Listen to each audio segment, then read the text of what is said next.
Okay, this is our structural correction. This is the first part of our body balance program. Now this one is, I think, one of the more important ones that people don't address, and that's what I say here first. It may be the most important element that very few, if any, exercise programs address. But it's also the hardest category to show you what to do, and you'll see what I mean as we go through this. What am I talking about? What is structural correction? Basically, it means your posture, okay? It's how you're standing. It's not just standing up straight, but it's, here, let me show you. Okay, first, this may be difficult for you to identify without the help of a postural specialist, meaning a chiropractor like us in our office, maybe some physical therapists, some athletic trainers, but not all of them do it because they might say, okay, well, your head's too far forward, but what about if you're rotated, if you're off to the side, if your head's crooked? All of those things play into the part of posture and your structural balance. So what is normal? So this is the normal front and side use of your posture and your spine. You see, okay, start down at the feet. I don't know if you'll be able to see this red line or not on the video, we'll see. But you start out between the feet, right between the feet, hip, not necessarily shoulder width, but more hip width apart.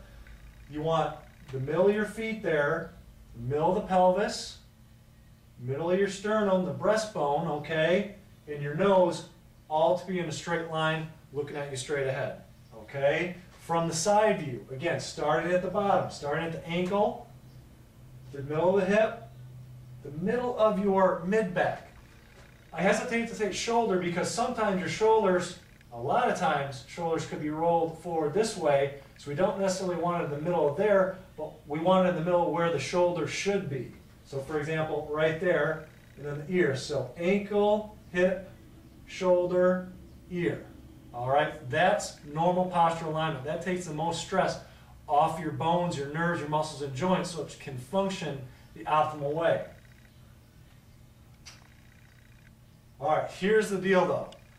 If a joint in your spine or in anywhere in your body for that matter is locked up, misaligned, doing the corrective exercises that I'm going to show you may not correct your posture because there's still a joint dysfunction in there. And what I mean by this, here's our little spine.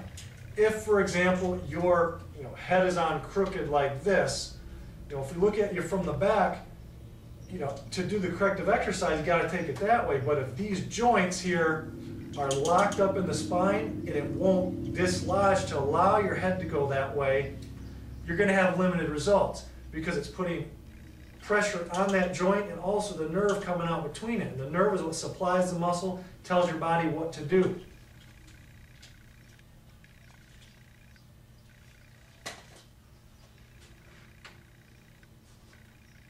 So the way you get rid of that is to get that bone, get that joint adjusted.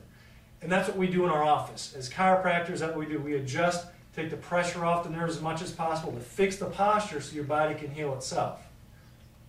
Now, if you don't get adjusted, we'll just have to do the best we can. I know if you're a patient of ours, you know how important it is. If you're not a patient of a chiropractor, I strongly suggest that you go and see one to see if you have any of these postural imbalances, first of all, and to help get them corrected, not just do the exercise, but actually get the adjusted to fix